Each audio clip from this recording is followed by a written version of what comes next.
Study IQ IAS, अब तैयारी हुई अफोर्डेबल।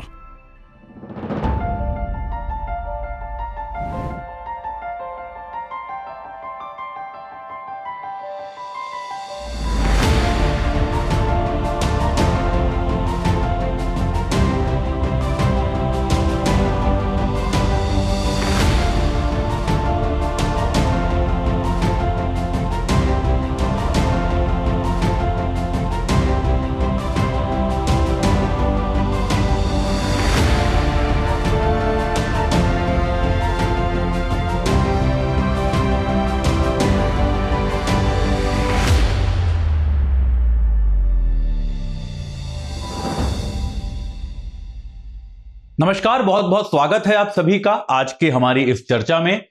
मेरा नाम है अतुल जैन और मैं स्टडी IQ IAS में इकोनॉमिक्स और द हिंदू और इंडियन एक्सप्रेस के संपादकीय हिंदी में पढ़ाता हूं।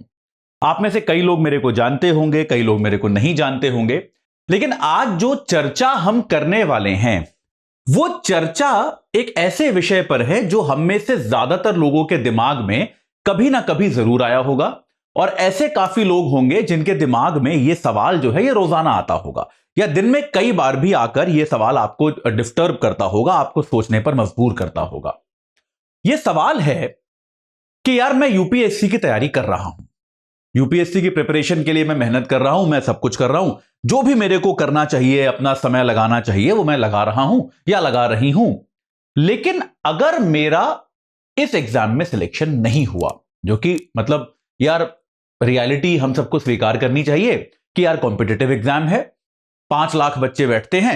एक बार को अगर हम ऐसा मान लें कि उनमें से 1-1.5 लाख बच्चे सीरियस हैं, चलिए कई बार ये होता है कि हमको लगता है बहुत सारे बच्चे तो गंभीर भी नहीं है, लेकिन चलिए आप ऐसा मान लीजिए कि भाई जिनका प्रीलिम्स क्लियर हुआ कम से कम उनको तो हम बहुत सीरियस मान सकते हैं कि ऐसे 14-15 हजार बच्चे तो काफी सीरियस होते हैं। उन 14-15 हजार बच्चों में से भी मात्र 800,000 बच्चों के आसपास का सिलेक्शन होता है, बाकी 12-13 हजार बच्चों का सिलेक्शन नहीं होता। यह वास्तविकता है, इसमें कोई उससे भागने की आवश्यकता नहीं है, यह सच्चाई है। और आप कितनी भी पढ़ाई कर लें, कितनी भी तैयारी कर लें, आप यह कह सकते हैं कि मेरे सिलेक्शन होने की संभावना बहुत अच्छी है। आप यह कभी नहीं कह सकते कि यार मेरा तो 100% सिलेक्शन हो जाएगा। यूपीएससी की तैयारी में जो भी छात्र यह कहता है या कहने की कोशिश करता है कि भाई मेरा 100% सिलेक्शन हो जाएगा, उसे एग्जाम की नेचर का कोई अंदाजा नहीं है। मतलब ऐसा बहुत बार हुआ है कि टॉपर्स ने से भी जब हम लोग बात कर रहे होते हैं, टॉपर्स मतलब जिनकी लिटरली रैंक 1 2 3 4 5 6 7 8 9 10 टॉप 10 रैंक वाले बच्चों से भी हम बात करते हैं और हम पूछते हैं कि यार एग्जाम के बाद क्या लग रहा था, तो उनका भी यह कहना होता है कि सर तैयारी करते हुए हमको श्योर नहीं था कि हमारा सिलेक्शन होगा या नहीं होगा। जिस बच्चे की रैंक 1 आई वो बच्चा भी यह कह रहा है कि सर मुझे नहीं पता था मेरा सिलेक्शन होगा या नहीं होगा। तो हां, ऑब्वियसली मेरी तैयारी अच्छी थी, ऑब्वियसली मेरा पेपर भी अच्छा हुआ था, तो मुझे लगता था हो जाएगा, लेकिन मैं गारंटीड कह सकता था? क्या मैंने अपने घर वालों को, अपने मित्रों को कहा था कि हां यार मैं तो IAS बन गया? नहीं, उसका जवाब है नहीं, क्योंकि गारंटी नहीं होती, यह बात सच है। तो यार एक बड़ा सवाल जो हम सबके दिमाग में आता है कि मैंने अपने जीवन के 2 साल 3 साल, कई बार उससे ज्यादा भी इस एग्जाम की तैयारी में लगाए। मैंने पार्टी नहीं की, नौकरी नहीं की, बहुत सारे लोगों ने शादियां नहीं की, बहुत सारे लोगों का ब्रेकअप हो गया। ये सब होता है यार जीवन में। जब आप यूपीएससी जैसे एक परीक्षा की तैयारी करते हो, ज्यादा वक्त नहीं होता आपके पास, पैसे भी नहीं होते। भाई आप युवा हो, एक इस समय जो है लोग बहुत प्रगति कर रहे होते हैं, बाकी लोग नौकरियां कर रहे होते हैं और शादियां कर रहे होते हैं, आप वो सारी चीजें नहीं कर पाते।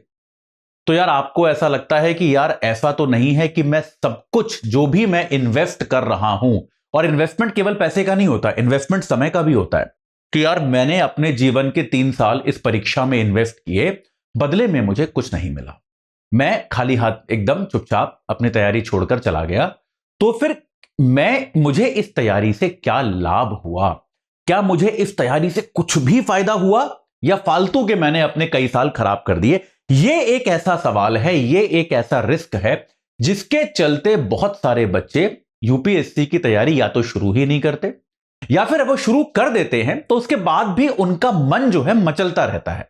उनके दिमाग में एक, जिसको हम कहते हैं ना सेकंड थॉट, कि यार एक डाउट आता रहता है, एक संशय आता रहता है कि यार गलती तो नहीं कर रहा। कि यार मैं देखता हूं कि भाई, जब मैं आपको अपनी कहानी बता सकता हूं, मैं आईआईटी कानपुर से मैंने इंजीनियरिंग किया, उसके बाद मैं यूपीएससी की तैयारी करने आ गया और मैं देखता था कि भाई मेरे मित्रगण आईआईटी के बाद ठीक ठाक अच्छी नौकरी लग जाती है यार। तो मेरे मित्रगण थे वो सब एक शानदार आरामदायक जिंदगी जीते थे, युवा थे सब, 21-21 साल के लड़के थे, नई नई नौकरी लगी थी, पैसे हाथ में आने शुरू हुए, हर वीकेंड वो लोग पार्टियां करते थे। उसकी फोटो यार देखने को मिलती थी हमको फेसबुक इत्यादि कहीं कहीं पर, या फिर कोई दिल्ली वगैरह में जो मित्र रहते थे वो बताते थे कि यार यहां पार्टी है, तू भी आ जा। अब मेरे पास तो पैसे ही नहीं होते थे यार, मैं छात्र था, मैं कहां से करता। हालांकि वो कहते थे कि यार तू चिंता मत कर, हमें पता है तू पढ़ रहा है, तेरे पैसे हम दे देंगे। लेकिन तब भी ऐसे आपको अच्छा नहीं लगता कि यार एक बार दो बार चलो ऐसे कर लोगे, बार बार तो नहीं कर सकते, आपको ऐसा उचित नहीं लगता। आपको लगता है कि यार आप जीवन में बहुत कुछ मिस कर रहे हो, बहुत सारा ऐसा आनंद है, बहुत सारा ऐसा फन है। चलिए आनंद फन आप एक बार को मिस भी कर लेते हो, इसके लिए आप मानसिक तौर पर तैयार रहते हो। डर जो लगता था बेटा, ये लगता था कि अगर मेरा सिलेक्शन नहीं हुआ तो मैं जिंदगी में करूंगा क्या, क्योंकि 3 साल आपने तैयारी करी, आपका सिलेक्शन नहीं हुआ, तो यार अब आप कहां जाओगे। अब आपके दोस्तों का तो एक एक प्रमोशन हो चुका है, अब आप कहां पर जाके नौकरी शुरू करोगे, कहां से अपना जीवन शुरू करोगे, यहां से आपको क्या सीखने को मिला इस तैयारी से, यह बहुत बड़ा सवाल था। तो आज के इस सेशन में हम इसी सवाल पर चर्चा करेंगे। ठीक है, शुरू करने के पहले मैं आपको एक चीज बता देता हूं कि भाई स्टडी आईक्यू आईएएस जो है वो अपना पहला P2I बैच लेके आया है हिंदी में और इंग्लिश में। इंग्लिश में पहला बैच नहीं है, पहले भी आ चुके हैं। तो P2I बैच जो है ये इस यूपीएससी की प्रिपरेशन का जो पूरा सेक्टर है, इसमें बहुत ही यूनिक ऑफरिंग है। इसमें आपका प्रारंभिक परीक्षा से लेके यानी कि प्रीलिम्स से लेके इंटरव्यू तक की सारी तैयारी आपको एक ही कोर्स के अंतर्गत कराई जाती है, कि आपको बार बार हर चीज के लिए अलग कोर्स खरीदने की जरूरत नहीं है, वन स्टॉप सोल्यूशन है। तो आपका अब से लेके जनवरी तक प्रीलिम्स की तैयारी होगी, माफ कीजिएगा प्रीलिम्स और मेंस की मिलकर तैयारी होगी, जो कंबाइंड तैयारी होती है जैसे फाउंडेशन कोर्सेज में होती है। और जनवरी के बाद पूरा फोकस प्रीलिम्स पे, क्योंकि याद रखिएगा इस बार का प्रीलिम्स कठिन आया है और कोई इस बात की संभावना नहीं है कि आने वाले सालों में आसान होने वाला है, शायद और कठिन हो सकता है। तो प्रीलिम्स पे 4-5 महीने फोकस तैयारी जरूरी है, और उसके बाद जो मेंस वाले टॉपिक्स हैं उनकी एकदम सॉलिड तैयारी। तो अगर आपका प्रीलिम्स क्लियर हो जाता है तो मेंस और इंटरव्यू की तैयारी के लिए आपको दिल्ली बुलाया जाएगा, दिल्ली में रखा जाएगा, रेसिडेंशियल प्रोग्राम होता है हमारा। उसके लिए आपसे कोई अतिरिक्त पैसे नहीं लिए जाएंगे, आपका रहना, आपका खाना, आपकी शिक्षा, सब कुछ पूरी तरह से इसमें इंक्लूडेड है। किसी भी चीज के लिए आपसे एक्स्ट्रा पैसे नहीं लिए जाएंगे। यानी कि एक 29,999 रुपए का कोर्स, 30,000 रुपए मान लीजिए, 1 रुपया कम होता है पता नहीं क्यों, 30,000 रुपए के कोर्स में जो आप एजे लाइव कोड लगाएंगे तो आपको मिलेगा, आपकी पूरी तैयारी एंड टू एंड तरीके से कराई जाएगी। 30,000 रुपए में एंड टू एंड तैयारी। सिर्फ आपका एक चीज छूटेगी, वो है आपका ऑप्शनल सब्जेक्ट। ऑप्शनल आपको कहीं और से कैसे भी करना पड़ेगा, लेकिन ऑप्शनल इसमें इंक्लूडेड नहीं है। उसके अलावा पूरी तैयारी आपकी 30,000 रुपए में कराई जाएगी। 19 जून से बैच प्रारंभ हो रहा है। ठीक है, शाम 6 बजे से क्लासेस है। जुड़ना चाहते हैं एजे लाइव कोड लगाइए और 30,000 रुपए में जुड़िए। अपनी भाषा केयरफुली चुनिएगा। हिंदी में देना चाहते हैं तो हिंदी वाला बैच लीजिए, इंग्लिश में लेना चाहते हैं तो इंग्लिश का बैच, इंग्लिश मतलब प्योर इंग्लिश, तो इंग्लिश का बैच लीजिए। और इंग्लिश जो होता है बाइलिंगुअल, जहां पे टीचर थोड़ा हिंदी थोड़ा अंग्रेजी बोलता है, वो वाला आपको अगर चाहिए तो आप यहां पे जुड़ सकते हैं। बोलचाल की भाषा जो होती है, तो अपने माध्यम के अनुसार आप जुड़ सकते हैं, ये आपके पास संभावना यहां पर है। ठीक है, मेरे साथ जुड़ना है, मेरे साथ आपको बातचीत करनी है, अपने डाउट्स पूछने हैं, कुछ आपको चर्चा करनी है किसी चीज पे, करियर पे वगैरह वगैरह, तो ये सारे तरीके हैं। अतुल जैन यूपीएससी गाइडेंस मेरा टेलीग्राम चैनल है, अतुल_UPSC मेरा इंस्टाग्राम है। हालांकि इंस्टाग्राम पे मैं बहुत जल्दी जवाब नहीं दे पाता, मैं बहुत ज्यादा इंस्टाग्राम प्रयोग नहीं करता। atul.jain@studiiq.com जो है ये मेरा ईमेल आईडी है।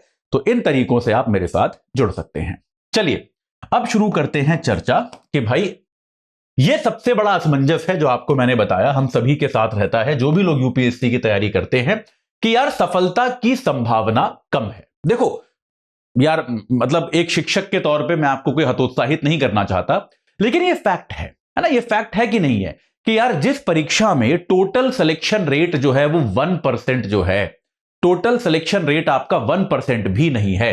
10 लाख लोग फॉर्म भरते हैं, अगर मैं उसको छोड़ भी दूं तो 5 लाख लोग आपके एग्जाम देने आते हैं। ठीक है, या एक शुरू से ही देख लेते हैं एक बार, 10 लाख लोग आपके फॉर्म भरते हैं, उनमें से 5 लाख लोग जो होते हैं वो आपके प्रीलिम्स देते हैं। इन 5 लाख लोगों में से कितना 14,600 का 15,000 मान लेते हैं, चलिए 15,000 लोग जो है वो मेंस के लिए सेलेक्ट होते हैं। ठीक है, कितने हो गए 3%। यानी कि हर 100 लोग जो प्री देते हैं उनमें से 97 लोगों को प्री के स्टेज से वापस भेज दिया जाता है कि जाइए, अब आपकी आवश्यकता नहीं है। केवल 3 लोग, हर 100 में से 3 लोग मेंस देने के लिए एलिजिबल होते हैं। इन 15,000 लोगों में से मान लेते हैं करीब 3,000 के आसपास लोग जो हैं उनको इंटरव्यू के लिए बुलाया जाता है। यानी कि अगर 100 लोग मेंस दे रहे हैं उनमें से सिर्फ 20 लोगों को इंटरव्यू के लिए बुलाते हैं, 80 लोगों को वापस भेज देते हैं और आखिरकार 800 के आसपास लोग जो है वो फाइनली चयनित होते हैं, जिनमें से अगर आप जनरल कैटेगरी से हैं तो आपको 100 के आसपास रैंक चाहिए अगर आप आईएएस बनना चाहते हैं। सबका लक्ष्य सामान्य तौर पे आईएएस बनना होता है, तो 5 लाख में से ऊपर के 100 में आना है, यानी कि 1:5,000 का रेशियो है। 5,000 लोगों में से एक व्यक्ति जो है वो आईएएस बन पाता है। 5,000 लोग। 5,000 लोग कितने होते हैं इसको एक बार विजुअलाइज कर लेते हैं। 5,000 लोग अक्सर रैलियों में आते हैं, नेताओं की, जो नेता रैली में भाषण देते हैं उनमें 5,000 नेता कहते हैं 50,000 आए थे, पर वास्तविकता में वो 5-6 हजार लोग होते हैं। ठीक है, 5,000 लोग आप ऐसे समझिए कि कोई एक ब्लॉकबस्टर फिल्म आई, भाई शाहरुख खान की पठान आई थी ना, बड़ी हिट हुई थी, मैंने सुना था, तो उसको देखने के लिए भीड़ उमड़ती है, सिनेमा हॉल हाउसफुल चलते हैं, है ना। बड़ी बेकार फिल्म थी लेकिन भाई हिट तो कुछ भी हो जाता है, तो भाई हिट हुई वो फिल्म। तो एक पीवीआर सिनेमा हॉल, आप सब लोग गए होंगे, तो एक पीवीआर सिनेमा हॉल में तकरीबन एक जब हाउसफुल होता है तो 300-350 लोग होते हैं, ये आप मान सकते हो। तो ऐसे 15 पूरी तरह से खचाखच भरे पीवीआर सिनेमा हॉल इमेजिन कीजिए। 15 पीवीआर सिनेमा हॉल जो पूरे भरे हुए हैं, एक भी सीट खाली नहीं है। उन 15 भरे हुए सिनेमा हॉल्स में से एक बच्चा जो है वो उठेगा और वो आईएएस बनेगा। तो कंपटीशन टफ है इसमें, ये किसी को भी दिमाग में नहीं होना चाहिए बहुत आसान है हम तो निकाल लेंगे, नहीं, मेहनत करो, तैयारी करो, हो सकता है हो जाए, हो सकता है ना हो, ये आपको याद रखना पड़ेगा। सफलता की गारंटी जो है कुछ नहीं होती, परसेंटेज आप देख रहे हो कम है। तो सवाल यह है कि जो मैं तैयारी कर रहा हूं 2-3 साल, जो मैं बैठ के history, geography, polity, economics, social studies और ये सब पढ़ रहा हूं, science and technology, art and culture, ethics, integrity, aptitude, current affairs, ये सब किसी काम आएगा या नहीं आएगा? क्या ये सब मेरे जीवन में कोई सुधार लाएगा या नहीं लाएगा? ये एक इंपॉर्टेंट सी बात है जिसके बारे में विचार करना आवश्यक है। यार देखो, यूपीएससी की तैयारी को लेकर मेरा अपना बहुत स्पष्ट ओपिनियन है और मैं सबसे ये बोलता हूं कि जब मेरे बच्चे बड़े होंगे और वो एक कॉलेज की उम्र में आएंगे, तो भले ही उनका यूपीएससी में इंटरेस्ट हो या ना हो, भले ही भाई जमाना बदल गया होगा, हो सकता है अब हर किसी की अपनी अपनी रुचि भी होती है, हो सकता है मेरे बच्चों का आईएएस बनने में कोई इंटरेस्ट ना हो, उनको ये नौकरी अच्छी ना लगती हो, उनको कोई ऐसा कोई चार्म नहीं हो कि मुझे आईएएस बनना है। उसके बाद भी मैं ये चाहूंगा, अब मैं चाहूंगा बोलूंगा, भाई बच्चे सुनते तो है नहीं आजकल माता पिता की, लेकिन तब भी मैं ये चाहूंगा कि मेरा बच्चा 1 साल यूपीएससी की तैयारी जरूर कर ले, भले ही ना पढ़े, एग्जाम भी ना दे, मुझे कोई फर्क नहीं पड़ता, लेकिन 1 साल तैयारी जरूर कर ले। क्योंकि मैं ये मानता हूं, और ये जो लोग यूपीएससी की तैयारी कर चुके हैं वो इससे सहमत होंगे, कि यार यूपीएससी की तैयारी आपके अंदर जो आपका वायरिंग होता है ना एक आदमी का, उस वायरिंग को बदल देती है, आपकी आत्मा को परिवर्तित कर देती है, वो आपको पूरी तरह से एक अलग इंसान बना देती है, कहीं बेहतर इंसान बना देती है जो आप पहले थे उसकी तुलना में। यूपीएससी की तैयारी के पहले आप जैसे गए थे और उसके बाद आप जैसे निकलते हो, कोई आपको पहचान नहीं सकता कि आप सेम व्यक्ति हो। मतलब आपकी दुनिया बदल जाएगी, आपका सोचने का तरीका बदल जाएगा, आपको देखने वाले चौंक जाएंगे, यार ये व्यक्ति, ये मतलब ये वही आदमी है क्या जो हमारे साथ कॉलेज में था, हमारे साथ स्कूल में था, ये तो बड़ा अलग तरह का व्यक्ति हो गया है। ये कैसे होता है मैं आपको भी समझाता हूं। सबसे पहली चीज है ज्ञान, कि यार आपको लगभग सभी विषयों का बेसिक ज्ञान होगा। ये बात तो पता है आपको। आप अगर सिविल सर्विसेज की ढंग से तैयारी की बात कर रहा हूं, अगर आप ढंग से तैयारी करते हो तो आपको इंडियन पॉलिटी पूरी पता है, पूरी तो नहीं कह सकते कोई भी विषय, लेकिन काफी हद तक पता है। आपको अर्थशास्त्र पता है, आपको भूगोल पता है, आपको इतिहास पता है, आपको विज्ञान पता है, आपको बहुत सारी चीजें पता है। आपको इतनी सारी चीजें पता है कि यार किसी को यकीन नहीं होगा कि इसे इतना कुछ कैसे पता है। मैं आपको एक उदाहरण देता हूं अपनी लाइफ से। जब मैं यूपीएससी की तैयारी कर रहा था तो एक मेरे परिवारीजन जो थे वो अस्पताल में भर्ती थे, दिल्ली में एक अस्पताल में भर्ती थे। मैं देखने गया और उनका कुछ तो किडनी विडनी का प्रॉब्लम था, तो मैं भाई डॉक्टर वहां खड़े होकर बात कर रहे थे, मेरे परिवार के और लोग डॉक्टरों से बात कर रहे थे, मैं भी उस बातचीत में खड़ा हो गया और वो डॉक्टर आपस में बात कर रहे थे कि भाई इनका लिवर का फंक्शन, किडनी का फंक्शन। अब मैं साइंस उतना पढ़ाता नहीं तो मेरे को याद नहीं है, लेकिन उस समय मैं पढ़ता था। तो मैंने सडनली डॉक्टर से बात करनी शुरू कर दी। मैंने कहा हाँ, इससे क्या होगा कि आपके बॉडी में बिलीरुबिन का लेवल बढ़ जाएगा और बिलीरुबिन के लेवल के कारण ये सब आपका फलाना फलाना, कुछ कुछ बातें मैंने उनसे करनी शुरू कर दी। वो डॉक्टर्स मेरे को ऐसे देखते हैं, और मैं बहुत युवा था उस टाइम पे, तो बोलते हैं आप मेडिसिन स्टूडेंट हो क्या, डॉक्टरी के स्टूडेंट हो क्या, आप मेडिकल साइंस पढ़ते हो? मैंने कहा नहीं, मैं तो आईआईटी से बीटेक किया है मैंने। तो बोले फिर तुम्हें ये सब कैसे पता? वो डॉक्टर ऐसे चौंक के, एस्कॉर्ट हॉस्पिटल के डॉक्टर बोलते हैं तुम्हें ये सब कैसे पता? मैंने उनको बोला सर मैं यूपीएससी की तैयारी कर रहा हूं।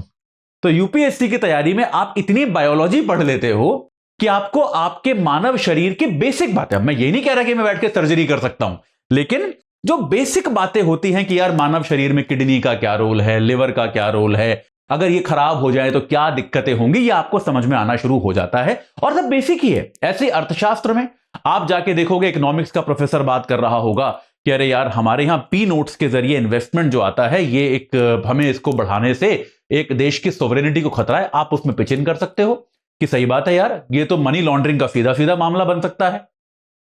आपने कोई अर्थशास्त्र नहीं पढ़ी कॉलेज में, लेकिन अगर आपने यूपीएससी की ढंग से साल भर तैयारी करी है तो आप ये इस चर्चा का हिस्सा बन सकते हो। आप वकीलों के बीच बैठ के संविधान की बात कर सकते हो। तो ऐसा कोई वर्ग नहीं है जहां पे आप पिचिन करके बातचीत नहीं कर सकते। आप कला की बात कर सकते हो, आप इतिहास की बात कर सकते हो। और ये जो स्किल है बेटा, ये बहुत दुर्लभ है। ये जो स्किल है ये बेहद दुर्लभ है। आजकल तो आपको ज्यादातर लोग ऐसे मिलेंगे जो किसी भी एक विषय पर भी पूरी तरह से बात नहीं कर सकते। आपको ज्यादातर लोग अब ऐसे मिलेंगे। थोड़ा हमारा अटेंशन स्पैन कम हो गया है, आजकल लोग पढ़ते नहीं हैं, वो इंस्टाग्राम और फोन और इन चीजों पे ज्यादा रहते हैं, जो भी कारण है। मैं कोई नई पीढ़ी के खिलाफ आलोचनात्मक रैंट नहीं शुरू करना चाहता, लेकिन यह बहुत दुर्लभ बात है कि एक ऐसा व्यक्ति जिससे यार आप कोई भी बात कर लो वो कर सकता है। यह अपने आप में बड़ी इंटरेस्टिंग बात है। मैं इसके पहले जिस संस्थान में काम करता था, मैं बहुत सारे लोगों को नौकरियां दिया करता था, और आप जानते हैं मेरा नौकरी देने का क्राइटेरिया क्या होता था? मैं किसी भी टॉपिक पे उस व्यक्ति से बात करता था और मैं तर्क वितर्क करता था। मेरा आर्ग्यूमेंट यह होता था कि जो आदमी 15 मिनट मेरे से बात कर सकता है, मैं उसको नौकरी पे रख लूंगा। जो आदमी 15 मिनट बात कर सकता है किसी भी टॉपिक पे। और कई बार मैं टॉपिक उससे पूछता था कि तुम बताओ तुम किस चीज में कंफर्टेबल हो। आपको पता है कितने सिलेक्शन होते थे? 100 में से 1 का रेशो था। यह कहा जाता था कि अरे अतुल सर का इंटरव्यू तो बहुत टफ होता है यार, वो 100 में से 1 आदमी को लेते हैं, 99 को मना कर देते हैं। क्योंकि यार आप विश्वास नहीं करोगे, 100 में से 1 ही आदमी 15 मिनट बात कर पाता था। तो यह अपने आप में बहुत ज्यादा दुर्लभ है। और साथ के साथ जो ज्ञान आपको है वो तो है ही है, आपके अंदर वो कैपेबिलिटी, वो क्षमता का विकास होता है कि आप किसी भी चीज को डिग डीप कर सकते हो। एक चीज आजकल बड़ी कॉर्पोरेट वर्ड में बोली जाती है, डिग डीप, कि यार कोई प्रॉब्लम आपको सॉल्व करनी है तो उसमें आपको गहरा जाना पड़ेगा। आप ऊपर ऊपर से नहीं कर सकते कि हां चलो ऐसा कर लेते हैं। You have to dig deep कि यार ये प्रॉब्लम है, ये समस्या है, इसके समाधान के लिए ये 4 कदम उठाए जाने की जरूरत है। इन कदमों से ये समस्याएं पैदा होंगी, इन समस्याओं के लिए हमें ऐसा करना पड़ेगा। इसको बोलते हैं डिगिंग डीप। ये काम आप यूपीएससी की तैयारी में रोज करते हो। ये काम आप रोज करते हो। ये आपको क्या एमबीए करना सिखाएगा? ये काम आप यूपीएससी की तैयारी में रोज करते हो कि नहीं करते? तो ये आपके अंदर एक क्षमता का विकास जो है ये यूपीएससी की तैयारी से होता है। आपके अंदर कौन कौन सी कैपेबिलिटीज विकसित होती हैं? यार ये पहली जो कैपेबिलिटी है ना यार, ये आपको बहुत ज्यादा, जिसको मैं कहता हूं एम्प्लॉयबल बनाती हैं। किसी भी एम्प्लॉयर के लिए ये आपको बहुत पसंदीदा चॉइस बनाती हैं कि जो विषय पसंद ना हो उनमें भी परिश्रम करने की क्षमता। यार देखो, जो सब्जेक्ट, जो टॉपिक अच्छा लगता है वो तो हर कोई पढ़ लेता है, लेकिन आप यूपीएससी की तैयारी के दौरान आपको हिस्ट्री, ज्योग्राफी, साइंस, ये इकोनॉमिक्स और पॉलिटी और एथिक्स सब अच्छा लगता है क्या? मैथ, इंग्लिश सब अच्छा लगता है। कुछ तो ऐसा होगा जो आपको खराब लगता होगा कि यार ये क्या है, ये क्या है, ये तो बिल्कुल पसंद नहीं है मेरे को, ज्योग्राफी कतई पसंद नहीं है, इकोनॉमिक्स कतई पसंद नहीं है, ऐसा कुछ होगा। तो क्या आप उनको छोड़ देते हो क्या? छोड़ देते हो क्या उनको? नहीं। आपको लगता है नहीं आता है तो भी क्या हुआ, पढ़ना तो है। तो बेटा जो चीज पसंद है वो तो हर कोई कर लेता है, जो पसंद नहीं है उसमें भी शांति से, अनुशासन के साथ एक टास्क बना के, टारगेट बना के उसको क्रैश करना, ये वो स्किल है जो आपको बहुत सफल आदमी बनाती है लाइफ में। ये वो स्किल है, मेरे को नहीं पसंद लेकिन मैं कर लूंगा। अक्सर क्या होता है ना, ये कहा जाता है कि अरे आप यार, और ये जीवन में ऐसा होता है, आप किसी कंपनी में काम करोगे, किसी बड़ी से बड़ी कंपनी में आप काम करोगे, आप अपनी खुद की कंपनी चलाओगे। मैंने अपनी एक एजुकेशन कंपनी चलाई थी एक बार, तो मेरे को पढ़ाना बहुत अच्छा लगता था, पढ़ाना मेरे को इंटरेस्ट था उसमें। टैक्स जो देने पड़ते हैं कि यार टैक्स कैलकुलेशन करो और ये सब पूरा बिल विल ये सब करने पड़ते हैं, आपकी कंपनी है तो ये सब मेरे को बिल्कुल पसंद नहीं था। लेकिन करना तो वो भी पड़ता है ना।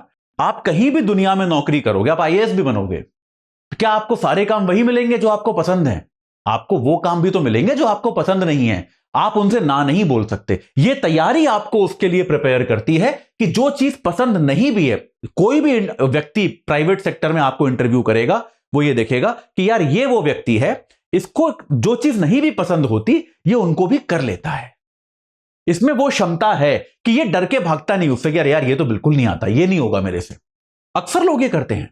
ये व्यक्ति क्या करता है, नहीं आता कोई बात नहीं सर, करना तो है ही, तो काम समझ के उसको इज्जत से करता है। लंबे समय तक प्रयास करने की क्षमता, ये भी आपको पता है। देखो कोई भी प्रॉब्लम जो है पहले दिन सॉल्व नहीं होती, जल्दी सॉल्व नहीं होती। अक्सर हम लोग बहुत ज्यादा आतुर रहते हैं, हड़बड़ाहट में रहते हैं, वी आर ऑलवेज इन अ हरी। और फिर जब हमसे जल्दबाजी में चीजें सॉल्व नहीं होती तो हम फ्रस्ट्रेट होकर उन्हें छोड़ के उठ जाते हैं कि छोड़ यार नहीं हो रहा है। होता है कि नहीं होता? ये जनरल एटीट्यूड है। यूपीएससी एस्पिरेंट के साथ ऐसा होता है क्या? भाई अगर आप फ्रस्ट्रेट होकर छोड़ना शुरू कर देते तो आप तैयारी कर ही नहीं सकते थे। आपने तैयारी करी मतलब आप फ्रस्ट्रेट नहीं हुए। ये स्किल, ये जो है, ये आपकी हर किसी को दिखती है कि यार ये आदमी फ्रस्ट्रेट नहीं होता, इसको नहीं आता, ये लगा रहता है, लगा रहता है, ये साल भर 2 साल लगा रहेगा उस प्रॉब्लम को सॉल्व करने में, लेकिन ये आदमी फ्रस्ट्रेट नहीं होता। क्या आपके हिसाब से ये किसी भी एम्प्लॉयर के लिए अच्छी स्किल नहीं है? कोई भी एम्प्लॉयर जब किसी को हायर करना चाहता है, कोई भी व्यक्ति नौकरी के लिए किसी को ढूंढता है, तो ये काम की स्किल नहीं है कि यार इसको मैं काम दूंगा तो ये लगा रहेगा, छोड़ेगा नहीं उस काम को। खुद को प्रेरित करने की क्षमता इससे जुड़ी हुई है। यूपीएससी की तैयारी में आपको कोई मोटिवेट नहीं करता, ये फैक्ट है, ये सच है, कोई मोटिवेट नहीं करता। क्योंकि यार मतलब परिवार वाले कह देते हैं हाँ बेटा पढ़ते रहो, ठीक है, हो जाएगा, वेरी गुड, है ना। बाकी यार क्या, यूट्यूब पे 4 लोग बोल देते हैं, कविताएं सुना देते हैं 4 आपको मोटिवेशन की, कुछ मतलब है क्या उसका? कुछ होता है क्या उससे? असली मोटिवेशन कहां से आता है? आप अपने अंदर मोटिवेशन उत्पन्न करते हो। ये मैं बार बार कहता हूं, अक्सर बच्चे मुझे बोलते हैं सर मोटिवेशनल लेक्चर ले लो आप। मैं उनको यही बोलता हूं कि यार अगर देश की सबसे अच्छी नौकरी पाने के लिए और उसकी तैयारी करने के लिए अगर तुम्हें मोटिवेशन की आवश्यकता है, तो यार फिर मैं तुम्हें क्या मोटिवेट करूंगा? फिर तो भगवान तुम्हें मोटिवेट नहीं कर सकता भाई। मोटिवेशन आपके अंदर से आना चाहिए। और वो आप, जो बच्चे सक्सेसफुली तैयारी कर लेते हैं, और सक्सेसफुली तैयारी करने से मेरा मतलब सिलेक्शन से नहीं है, जो बच्चे अच्छी तैयारी कर लेते हैं, और आपको पता होता है आपकी तैयारी अच्छी है कि नहीं है, ठीक है, तो आपने खुद को, अपने आप को मोटिवेटेड रखा लंबे समय तक। आप अपने आसपास जो लोग यूपीएससी की तैयारी नहीं कर रहे, ऐसे 10 लोगों से बात करके देखो, आपको पता चलेगा कि सेल्फ मोटिवेशन कितना मुश्किल है। आपके लिए रोज की बात है, आप रोज सुबह उठते हो, खुद को मोटिवेट करते हो कि आज मुझे पढ़ना है, लेकिन बाकी लोगों के लिए यह उतना आसान प्रक्रिया नहीं है। एक और चीज, संसाधनों की व्यवस्था करना और उनका सही प्रयोग करना। आपको पता है सबसे बड़ा संसाधन क्या है? समय। आपको पता है आपको साल भर के अंदर 15 सब्जेक्ट्स पढ़ने हैं, तो आप क्या करते हो? सबसे सही रास्ता ढूंढते हो कि यार इकोनॉमिक्स पढ़नी है तो यार कैसे पढ़ी जाए कि खत्म हो जाए। क्योंकि आपको पता है आप साल भर इकोनॉमिक्स पढ़ सकते हो, लेकिन आपको साल भर नहीं पढ़नी ना, आपको इकोनॉमिक्स 1.5 महीने में खत्म करनी है। तो आप वो नोट्स ढूंढते हो, वो कोर्स ढूंढते हो, फाउंडेशन कोर्स जैसा, P2I जैसा, कुछ भी आप नोट्स ढूंढते हो, कोर्स ढूंढते हो, टीचर ढूंढते हो, यार ये पढ़ा देगा, इससे हो जाएगा मेरा, उसके जरिए आप खत्म करना चाहते हो। क्योंकि आपको पता है अगर आप पढ़ते रह जाओगे फिर तो आप सारी जिंदगी पढ़ते रह जाओगे। तो संसाधनों का सही प्रयोग किसी भी ऑर्गेनाइजेशन में, कोई भी प्रोजेक्ट, मैं इसलिए बोल रहा हूं क्योंकि मैंने बहुत साल प्राइवेट सेक्टर में लीडरशिप रोल्स किए हैं। तो यार आप कोई भी प्रोजेक्ट इनिशिएट करते हो तो आप क्या करते हो? टीम को बजट देते हो कि यार ये बजट है, ये हमको ये वाला प्रोडक्ट डेवलप करना है, 5 लाख रुपए हैं, 10 लाख रुपए हैं, जितने भी हैं, और 5 लोगों की टीम है, इसको बनाओ। तो यार वो जो संसाधन है उनको सही प्रयोग करके सही रिजल्ट कैसे लेके आना है। टीम अगर मुझे आके बोल दे कि सर ये बन तो जाएगा पर इसमें 1 करोड़ रुपए लगेंगे, तो आपके हिसाब से क्या वो अच्छी टीम है? नहीं है। बेहतर टीम वो है जो शायद थोड़ा सा, हो सकता है उतना अच्छा प्रोडक्ट ना बनाए, 5% कम अच्छा बनाए, लेकिन जो संसाधन है उनके अंदर बना ले। ये वाली स्किल आपके अंदर डेवलप होती है कि नहीं होती है? मैं बार बार अपने लेक्चर्स में ही बोलता हूं कि आपको प्रोफेसर थोड़ा ना बनना है, आपको सारा विषय पढ़ने की आवश्यकता नहीं है, उतना पढ़ो जितना परीक्षा के लिए उपयोगी हो। तो टाइम का और दिए हुए संसाधनों का सही उपयोग आप लोग सीखते हो इस तैयारी के अंतर्गत। ठीक है यार, आपका एक विशेष प्रकार का चरित्र यूपीएससी की तैयारी के दौरान बनता है। चरित्र मतलब यहां पे चरित्र से मेरा मतलब है आपके कैरेक्टर से, आपकी पर्सनैलिटी से। आपका एक विशेष प्रकार की पर्सनैलिटी आपकी बनती है कि आप लंबे समय तक बिना किसी सफलता के काम कर सकते हो। आप यार लंबे समय तक, सालों साल पढ़ते हो, बीच में कोई ऐसा तो है नहीं कि आपको ऐसा होता है कि अच्छा आपने अभी 6 महीने तैयारी कर ली तो आप स्टेट लेवल के अफसर बन गए, ऐसा तो होता नहीं। एग्जाम है, कई बार आपका प्रीलिम्स हो जाता है, मेंस हो जाता है, इंटरव्यू में आप रह जाते हो और आप फिर दोबारा प्रीलिम्स से शुरू करते हो। तो बिना सफलता के, बिना रिवॉर्ड के आप लंबे समय तक काम कर सकते हो। ये फिर आप एक बार 10 लोगों से आसपास बात करके देखना, आपको पता चलेगा कि ये कितनी रेयर स्किल है। यूपीएससी के अंदर इन सारी स्किल्स को हम बहुत आम मानते हैं, लेकिन बाहर के समाज में ये स्किल्स उतनी आम है नहीं। इसके अलावा ज्ञान के प्रति आपका सम्मान हो जाता है कि यार नॉलेज बहुत काम की चीज है, नॉलेज की आप बहुत इज्जत करते हो, ज्ञान का आप बहुत सम्मान करते हो और आप उसके तहत लगे रहते हो। सामाजिक कामों में आपकी रुचि है और इसके अलावा सामाजिक कामों में रुचि के साथ साथ आप एक जो है आपकी सोच जो है वो सब एक समावेशी सोच आपकी हो जाती है। यह बहुत आवश्यक है। अक्सर वरना क्या होता है, लोगों की सोच जो होती है बहुत बायस्ड होती है कि मैं शहर में रहा हूं सारी जिंदगी, मैं शहर में रहा हूं, एक धनवान परिवार से हूं, तो मुझे गरीबों की प्रॉब्लम समझ ही नहीं आती, मुझे गांव के लोगों की प्रॉब्लम समझ में ही नहीं आती।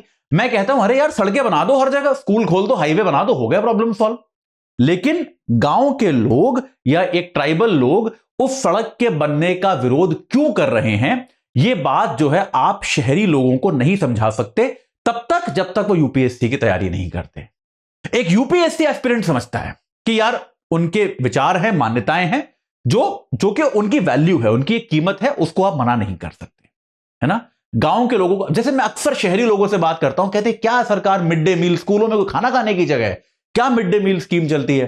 फिर मैं उनसे चर्चा करता हूं, बहुत लोगों को मैंने मिड डे मील की तरफ कन्वर्ट किया है, बोल बोल के, समझा समझा के कि भाई तुम आंकड़े देखो, तुम्हें अंदाजा ही नहीं है कि ग्रामीण गरीबी चीज क्या है। तो मिड डे मील स्कीम से कितना लाभ हुआ है, शायद भारत सरकार की अब तक की सबसे सफल योजनाओं में से भारत के इतिहास में एक है मिड डे मील योजना। तो ये चीजें जो है आप शहरी लोगों को आसानी से समझा नहीं सकते। यूपीएससी की तैयारी करने के बाद एक समावेशी सोच विकसित होती है। आप खाली अपने और अपने जैसे लोगों के बारे में नहीं सोचते, आप उन लोगों के बारे में भी सोच पाते हो जिनसे आप कभी नहीं मिले। तो आपकी सोच जो है वो इंक्लूसिव हो जाती है, वो समावेशी हो जाती है। यह बहुत बड़ी बात है। और लक्ष्य के प्रयास में त्याग करना, कि आप अपना एक गोल सेट करते हो और उस गोल के लिए यार जो भी देना पड़े, जो भी कुर्बानी, जो भी त्याग लगे, मैं करूंगा या करूंगी। यह चीज जो है, यह जज्बा जो है, यह यूपीएससी आपके अंदर डेवलप कर देती है तैयारी। तो यार पॉइंट यह है इस चर्चा का, जो भी थोड़ी सी बातचीत हुई, इसका पॉइंट बस इतना है कि अगर आपका किसी कारणवश, मैं चाहूंगा, मैं बहुत बहुत ज्यादा आपकी सहायता भी करूंगा और आपके लिए दुआ भी करूंगा कि आप लोग, जो भी लोग यहां पे हमारे साथ तैयारी करते हैं, हमारा चैनल देखते हैं, हमारे कोर्सेज में एनरोल करते हैं या नहीं भी करते, आप सबका सिलेक्शन हो, आप सब बहुत शानदार ऑफिसर्स बने लाइफ में। न सिर्फ ऑफिसर्स बने, बहुत शानदार नामी ऑफिसर्स बने, मैं ये आप सबके लिए दुआ करूंगा। लेकिन तब भी मैं आपको एक आश्वासन देता हूं कि अगर किसी कारणवश आपका चयन नहीं भी हुआ, तो बेटा ये जो तैयारी है, इस तैयारी की जो प्रक्रिया है, जो प्रोसेस है, वो आपको एक ऐसा इंसान बना देगी कि आपको जिंदगी में कभी काम की तकलीफ नहीं होगी। आपको ऐसा नहीं होगा कि यार मैं करूं क्या, ये आपको समझ में नहीं आए, ऐसा कभी नहीं होगा। अगर आपने अच्छे से तैयारी की है, दिल लगा के तैयारी की है, तो कोई भी एम्प्लॉयर प्राइवेट सेक्टर में, उसके लिए आप एक एसेट होगे। वो चाहेगा कि यार इसको तो मैं तुरंत ले ही लेता हूं, ये आदमी तो बहुत काम करेगा। हो सकता है कि आपके साथी 3-4 साल से काम कर रहे हैं, आप नहीं कर रहे, तो आपकी शुरुआत छोटी हो, ये हो सकता है, बहुत कॉमन चीज है। ये हो सकता है कि आपकी शुरुआत छोटी हो, लेकिन फिर धीरे धीरे आपकी जो विकास करने की गति होगी, वो बाकी लोगों की तुलना में बहुत बहुत ज्यादा तीव्र होगी। तो बिल्कुल दिमाग से डाउट, संशय निकाल दीजिए। यूपीएससी की तैयारी आपको या तो ऑफिसर बनाएगी, और अगर ऑफिसर नहीं भी बना पाई तो आपको एक बहुत शानदार, बहुत उपयोगी व्यक्ति बनाएगी। तो इसके साथ मैं आपको एक बार दोबारा बता दूं, हमारा P2I बैच जो है वो 19 तारीख से शुरू हो रहा है।